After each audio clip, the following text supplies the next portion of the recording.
या लोकपाल विधेयकाची वैशिष्ट्ये नेमकी काय आहेत त्यावर ग्राफिक्सच्या माध्यमातून एक नजर टाकूया। जनलोकपाल विधेयकाची वैशिष्ट्य।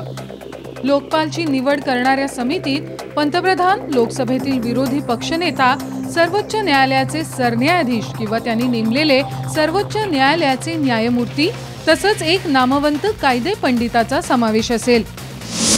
लोकपालच्या अधिकार क्षेत्रात सरकारी संस्था, न्यास आणि संघटनांचा अंतर्भाव असेल। फौजदारी खटल्यासाठी सीबीआयच्या स्वतंत्र संचालकाची नियुक्ती करण्यात येईल। स्वतंत्र संचालक सीबीआय संचालकांच्या अधीन राहतील।